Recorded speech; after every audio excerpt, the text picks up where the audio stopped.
Well, I hope I never see a red stripe on a Cowboys helmet ever again. Obviously not victorious Monday morning to all of you, Fish Nation. Rather somber, of course, but the sky's not falling, okay? First time in about 2 months now that we don't get to celebrate Monday as we would hope to in victorious fashion. Couple different things I wanted to talk about. You'll hear me refer to the term sports psychology a lot on this channel. It's something I think is underappreciated in today's sports world. I think it's something that needs to be talked about and acknowledged and understood more widely, a broad spectrum. The Cowboys were just plain and simply out-efforted yesterday, and unfortunately, that's just kind of the way that this league is as a whole. Really good teams get beat by really average teams, or even sometimes really bad teams. Like we look at what happened with the Bills and the Jags game yesterday, or what happened when the Jets beat the now first place in the AFC Tennessee Titans, right? Just no business for any of those two things to happen, but yet they do. It's because these are professional football players. These are grown men. And when you get comfortable and you allow yourself, you kind of you tone down the focus, even to the slightest notch. Things like yesterday happen. Now, let's talk about how good teams get beat by 30 points or trail by 30 points at any given time in a season and in any given football game, right? Well, the Broncos told us, Ed Donatel and Vic Fangio, they both said they actually surprisingly told us the game plan beforehand. We knew going in they were going to plan on selling out to stop the run, load the box, and make Dak Prescott beat them. Now, I don't know why that would be something that you would feel confident in the first place, given the array of weapons that the Cowboys do possess and the multifaceted just manner in which the Cowboys have shown the ability to beat you. Vic Fangio, before mocking the Cowboys and saying, how about them Broncos after the win? He did acknowledge that this is one of the more well-balanced teams that he's seen. And so he acknowledged the Cowboys run game as well as their passing game. Maybe it was knowing that Dak was fresh off of a week off and recovering from an injury, and also understanding that CeeDee Lamb and Amari Cooper were less than 100%. That was his philosophy. Maybe so. But the reality is, when you failed to convert on 2 fourth-down plays in the first half, your quarterback is off, has a rare, honestly, let's just be honest, a horrible performance yesterday. And he didn't get any help from his pass catchers. On 3rd and 1, there was a drop by Tony Pollard. On 2nd and 7, there was a drop by Amari Cooper. I actually may have those two flipped. I don't remember exactly which one, but 2 key plays there. A key drop from CeeDee Lamb on the sideline. Maybe Dak didn't lead him well enough, or put it on him where he's supposed to. All that type of stuff, right? That adds up, and it gets tough. I'll also say this: when you're failing to convert the way that the Cowboys did yesterday on 4th down, defense is tough, man. It's already tough enough as it is to play defense in this league. But then when you ask your defense just to be on the field so long, right? I think I got a tweet for you right here. And this is another problem yesterday. The Cowboys weren't ever able to really establish any sort of offensive rhythm. So you look at the time of possession. John Machota tweets, at the end of the 3rd quarter, the Cowboys possessed the football for 12 minutes and 45 seconds total, as compared to the Broncos' 32 minutes and 15 seconds. So 45 minutes of that game go by out of 60, right? The Cowboys hold the ball for 12 minutes and 45 seconds. And just for context, or like to put that into perspective, the Cowboys have multiple touchdown scoring drives this season of over 8 minutes. So over 2/3 of that, the Cowboys have one drive that almost equates to what they possessed the football for the entirety of the first 3 quarters of yesterday's game. Okay, so rhythm. There was no sort of rhythm. And that, coupled with having to play from so far from behind, you got a first time this season, that is, backup left tackle now, Terrence Steele. Again, I'm not going to crucify Terrence Steele for his performance yesterday either. It was just a poor poor effort and poor execution football game all the way around for everybody involved, okay? So this is not me crucifying Terrence Steele by any means. But he had a bad football game yesterday too. He gave up 11 pressures. But again, I promise you, the Cowboys weren't having to, that wasn't their plan, to have Dak dropping back and playing from behind almost every snap now, and for almost all of the back half of the second quarter and all of the third quarter, and then into the fourth quarter before they pulled a lot of the starters. So, not a recipe for success when you got receivers dropping footballs all over the place. You've got Dak missing guys wide open. Like I said, Vic Fangio and Ed Donatell, they dared Dak Prescott to beat him. And yesterday, he just wasn't good enough to do it. And he will admit that. I know that's something Dak is going to be hard on himself for, but he won't let it bother him. And I know that, that's not something that we'll probably likely see again throughout this season.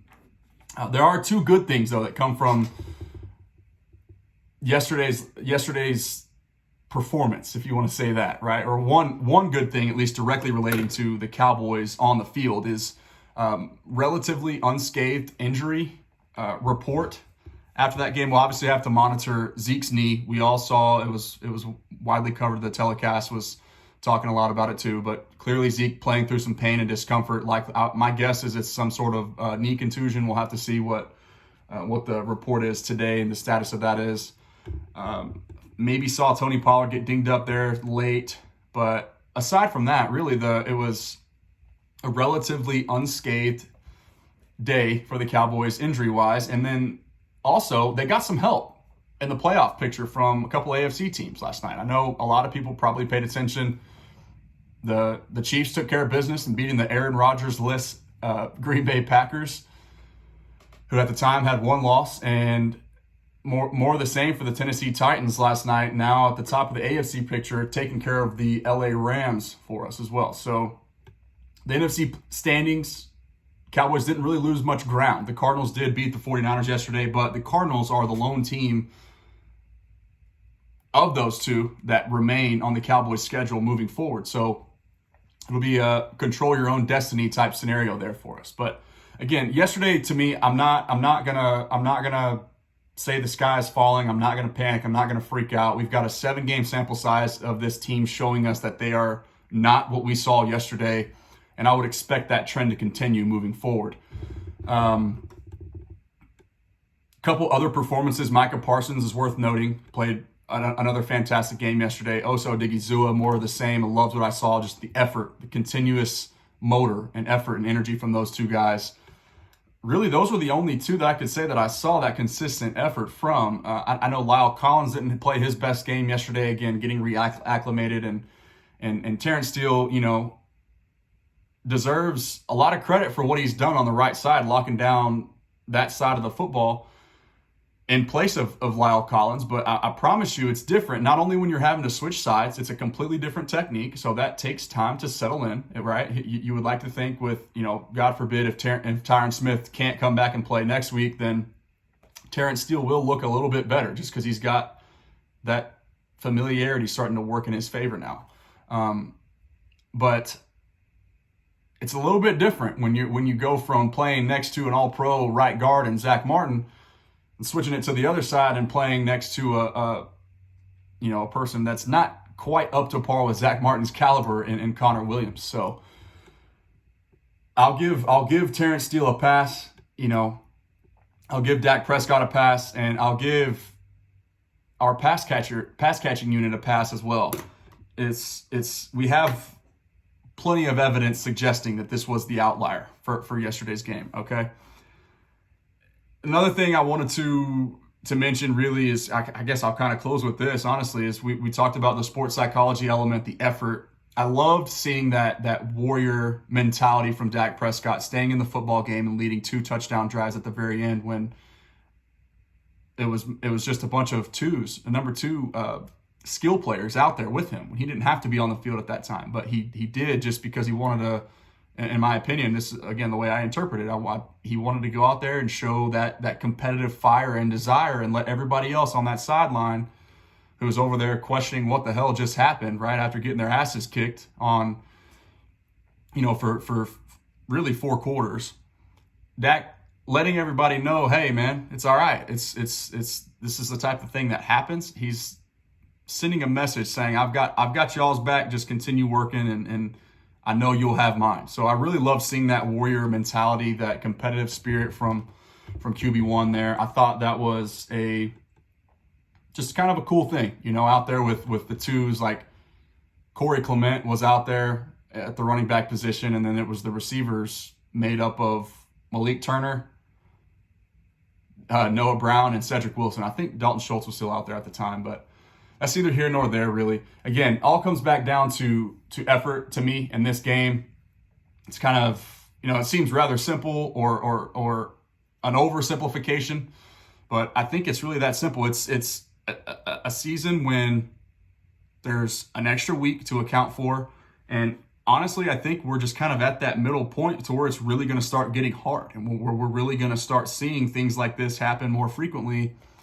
Teams figuring out how to handle maybe load management, or young teams, like a lot of these playmakers are for this Cowboys team, having to figure out how to dial it in, stay focused, stay locked in over the course of a season, right? And continue with that laser focus that it takes to really go out and perform on a week-to-week basis, so that you don't let these lulls kind of happen. But again, always more lessons to be learned in the losses. I think it's a good thing for a championship caliber team to go through, so to taste sort of what it feels like to be on the receiving end of an ass whooping as opposed to the delivering end of it. And, I think it's something that with guys like the leadership that we've seen late in the game yesterday, even prime example, case in point, Dak Prescott staying out on the field, just going out and finishing the football game, right? I think it's something that it can be a good thing, right? It can hurt you or it can help you. In this case, I'm not too concerned. I think it's something that can help this football team. So I'll be looking back at the tape, on the All-22 film, the coaches film, posting stuff on my channel as well. Make sure you're subscribed to this one, Mike Fisher. Hit that red subscribe button. It's totally free.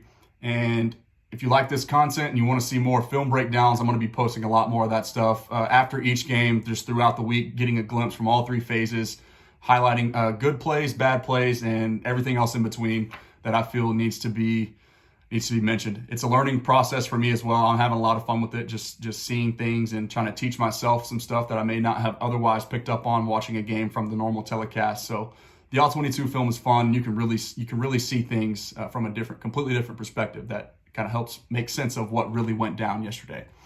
Again, Cowboys lose, 6-2 record moving into a get-right game, hopefully with the Falcons this week before they head to Kansas City. I'm confident they'll get it right. I'm confident in the quarterback. I'm confident in the coaching staff. And ultimately, I'm just confident in the team. So this year does still feel different to me. I'm not panicking yet. Let me know what you guys think. And thank you for tuning in.